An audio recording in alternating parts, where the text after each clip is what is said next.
നമ്മളെല്ലാവരും സ്നേഹിക്കുമ്പോൾ ഞാൻ ഒരുപാട് സ്നേഹിക്കുന്നുണ്ട്, തിരിച്ച് എന്നെയും ഇങ്ങോട്ട് സ്നേഹിക്കണം. കുറേ എക്സ്പെക്ടേഷൻസ് ഉണ്ടായിരിക്കും. ഈ എക്സ്പെക്ടേഷൻസ് മീറ്റ് ചെയ്യാൻ പറ്റിയില്ലെങ്കിൽ അപ്പം തന്നെ നമുക്ക് ഭയങ്കര വിഷമം വരും. ഞാൻ ഇത്രയൊക്കെ സ്നേഹിച്ചിട്ടും എനിക്കൊന്നും തിരിച്ചു തന്നില്ലല്ലോ എന്നുള്ളത്. അതായത് നമ്മളൊക്കെ അറിഞ്ഞോ അറിയാതെയോ ബിസിനസ്സാണ് സ്നേഹത്തിൽ ചെയ്യുന്നത്. അതായത് ഞാൻ ഇന്ന കാര്യങ്ങളൊക്കെ നിനക്ക് ചെയ്തു തരാം, പകരം നീ ഇത്രയും കാര്യങ്ങൾ ഇങ്ങോട്ടും ചെയ്തു തരണമെന്ന് നമ്മൾ പറയാതെ പറയുന്നുണ്ട്, നമ്മൾ എക്സ്പെക്ട് ചെയ്യുന്നുണ്ട്.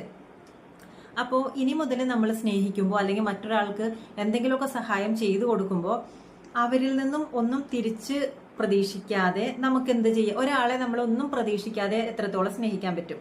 അല്ലെങ്കിൽ ഒരാൾക്കൊരു ഗിഫ്റ്റ് കൊടുക്കുമ്പോഴോ എന്തെങ്കിലും സഹായം ചെയ്യുമ്പോഴോ തിരിച്ചൊന്നും കിട്ടിയില്ലെങ്കിൽ എനിക്ക് എത്രത്തോളം ഇയാളെ ഹെൽപ്പ് ചെയ്യാനായിട്ട് പറ്റും? ആ രീതിയിൽ നിങ്ങൾ സ്നേഹിക്കാനും മറ്റുള്ളവർക്ക് എന്തെങ്കിലും കൊടുക്കാനും നിങ്ങൾ പഠിക്കുക. അത് പറയുന്നത് പോലെ അത്ര എളുപ്പമൊന്നുമല്ല, പക്ഷെ നിങ്ങൾ പ്രാക്ടീസ് ചെയ്യുക. ഒന്ന് പുഞ്ചിരിക്കുകയാണെങ്കിലും ഞാൻ ചിരിച്ചു പക്ഷെ അവരിങ്ങോട്ട് തിരിച്ച് പുഞ്ചിരിച്ചില്ല, അല്ലെങ്കിൽ എൻ്റെ ഫോട്ടോയ്ക്ക് ഫേസ്ബുക്കിൽ അല്ലെങ്കിൽ ഇൻസ്റ്റാഗ്രാമിൽ ഞാൻ ലൈക്ക് അടിച്ചു പക്ഷെ അവരെൻ്റെ ഫോട്ടോയ്ക്ക് തിരിച്ച് ലൈക്ക് അടിച്ചില്ല.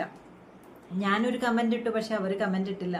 മറ്റുള്ളവർ എന്നെ ഭംഗിയുണ്ടെന്ന് പറഞ്ഞില്ല. നമ്മൾ മറ്റുള്ളവരിൽ നിന്നൊരു അപ്രൂവൽ പ്രതീക്ഷിക്കാതെ നമ്മളായിട്ടിരിക്കുക, നമ്മൾ ഇഷ്ടപ്പെടാൻ ശ്രമിക്കുക. സെൽഫ് ലവ് എന്നൊക്കെ പറയില്ലേ, ആ ഒരു രീതിയിൽ നമ്മൾ നിന്നിട്ട് നമ്മളായി നിന്നുകൊണ്ട് ജീവിക്കാനായിട്ട് പഠിക്കുക. അല്ലാതെ അവരെന്നെ സ്നേഹിക്കണം, ഇവരുടെ അപ്രൂവൽ എനിക്ക് ആവശ്യമാണ്, പക്ഷെ ഇവരെന്താണ് ഇങ്ങനെയൊക്കെ ചെയ്യാത്തത്, അങ്ങനത്തെ ഒരു ക്വസ്റ്റ്യനിങ് അല്ലെങ്കിൽ കംപ്ലൈനിങ്, ക്രിട്ടിസൈസിങ് ഇതൊന്നും ഇല്ലാതെ നമ്മൾ ജീവിക്കാനായിട്ട് പഠിക്കുക. പതുക്കെ പതുക്കെ നമ്മൾ സ്റ്റാർട്ട് ചെയ്യുക എന്നുള്ളതാണ്. തിരിച്ച് പ്രതീക്ഷിക്കാതെ, എക്സ്പെക്ടേഷൻസ് ഇല്ലാതെ നമ്മൾ ആക്സെപ്റ്റൻസ് ആണ് നമ്മൾ ശരിക്കും. എക്സ്പെക്ടേഷൻസ് അവിടെ നമ്മൾ ഇൻഡു ചെയ്ത് ഡിലീറ്റ് ചെയ്ത് കളഞ്ഞിട്ട് അതിന് പകരം നമ്മൾ ആക്സെപ്റ്റൻസ്, ആ വ്യക്തി ഇങ്ങനെയാണ്, അല്ലെങ്കിൽ ഞാൻ ഇങ്ങനെയാണ്, എൻ്റെ ലൈഫ് ഇങ്ങനെയാണ്, ഞാൻ എന്നിപ്പോൾ ആയിരിക്കുന്ന അവസ്ഥയിൽ ഞാൻ ആക്സെപ്റ്റ് ചെയ്യുന്നു, മറ്റുള്ള വ്യക്തി അവരിങ്ങനെയാണ്, ഈ അവസ്ഥയിൽ ഞാൻ ആക്സെപ്റ്റ് ചെയ്യുന്നു. അങ്ങനത്തെ ബന്ധങ്ങൾ മാത്രം നമ്മൾ ലൈഫിൽ നിലനിർത്തുക.